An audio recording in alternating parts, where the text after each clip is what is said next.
Melbourne is frequently cited as one of the most livable cities in the world. There are a lot of reasons for why Melbourne is a livable place. Great focus on public places, public streets, transportation. We're seeing a lot of multimodal investment increasingly in the city. Folks have done a great job with improving the rail network. There's still lots more to do. Big focus on bicycle and pedestrian infrastructure. Some serious efforts on new bike lanes, separated bike lanes throughout the city. It's just an amazing place to be able to walk around and feel very much a part of the streets and the shops and any sort of life that is happening. It's the details, the fine grain, the cultural activities, the outdoor cafes and the little discoveries that make it a special place. The interesting thing about Melbourne and many cities is that you look at the architects and the planners and you think, how have they influenced the city?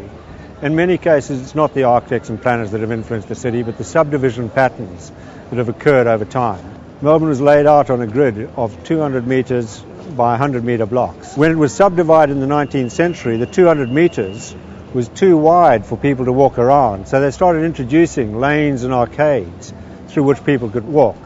And to my left-hand side here, you can mostly see one of those arcades, the Royal Arcade. It's typical of one of the old arcades in the city. But there are other lanes that were service lanes that have now been converted to accommodate restaurants, cafes, bars, and they've really become the rich tapestry of Melbourne's pedestrian network. So in this very regular rectangular grid, there are lots of opportunities for small spaces, for intimate spaces. The laneways offer art, they offer cafes, they offer little special businesses, and the little special businesses seem appropriate to the environment of a laneway. When you start exploring the city, you actually find all these hidden treasures like the laneways. You just don't know what you might discover when you come into the city, which is one of the attractions. And you also feel quite safe. In many respects, the laneways of Melbourne has now created what I call a living organism that's really activated place and space. We've created a real sense of community with the retailers. They've got a real sense of giving back and gifting to local artists, but more importantly, they give back to each other. And what's been created here is a little village, a village hub. Back about 12 years ago, Flinders Lane was only so big in terms of its footpath here and only was a couple of metres wide. And as you can see, we've pushed it right out to the edge where it used to be 2 cars coming down here. Now there's only 1 car, and we've got traffic hurdles and bumps, but importantly, we've reclaimed the street. Over the last 10 or 15 years in the inner city of Melbourne, there's been a reassessment of transport priorities and just livability priorities, and that's resulted in pedestrians and cyclists being given a higher level of priority than they have in the past.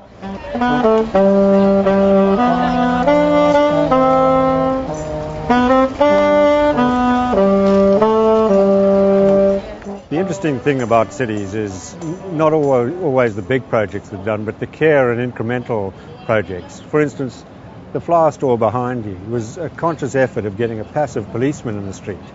So we're more interested in the fact that he's here until 10:30 at night than the rental he pays. And on the other corner, we've got the little cafe raised above the ground, so it's actually people are perched above the footpath, looking onto the street, feel comfortable.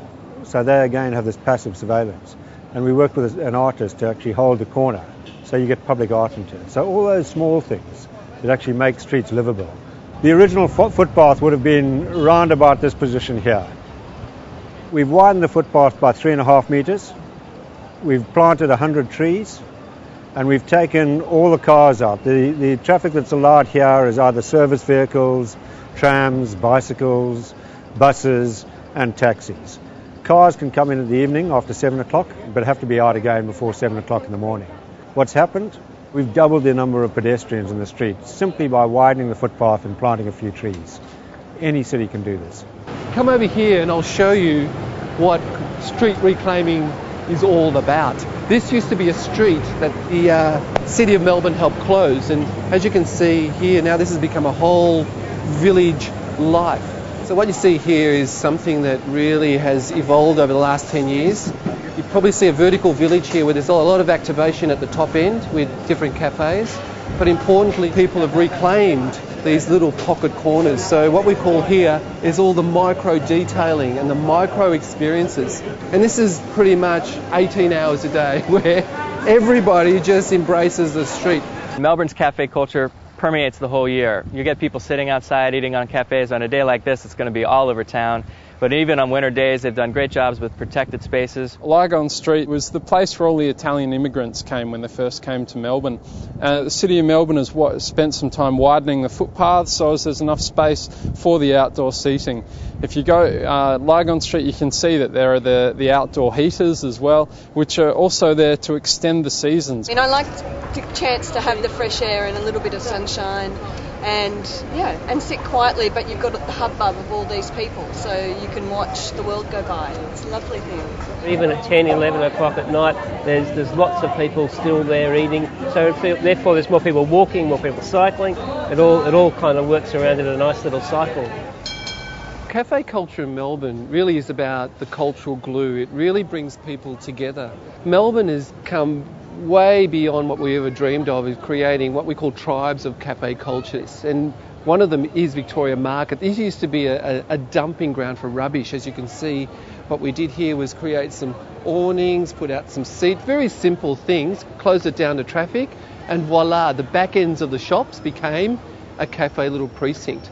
And if you come into the front end of the shop, if you're coming this way, we'll start to show you what the front ends look like. So again, you saw the back ends, let's show the front ends.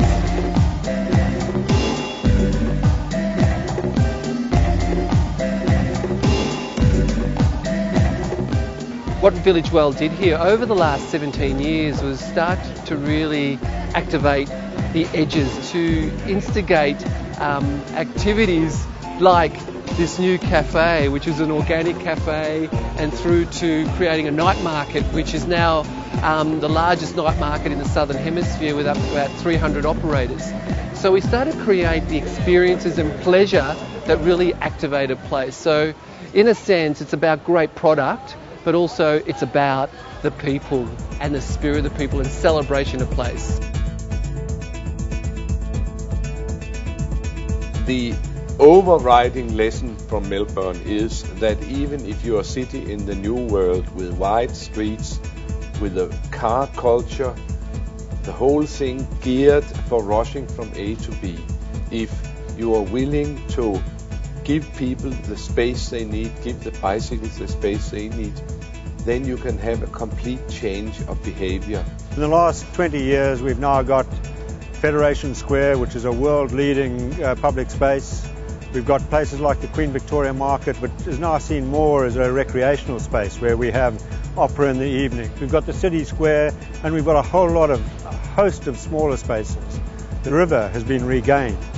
The footpaths widened, cars taken out of it, and the river now is part of the central part of the city rather than the drain that it was for many years. One thing that Melbourne's done a great job with is the CBD continues to revitalize itself, continues to reinvent itself. It truly is the heart of the city. It's where people meet, where people gather. There's always something on. I don't know if you can see behind us here, but there's one of those open-air chess matches with giant pieces. And this isn't the only one. There are a number of these throughout the city. That's a normal occurrence to see something as interesting, as fun, as engaging, as visually dynamic as that on the streets of Melbourne all the time. That's part of what Melbourne life is like.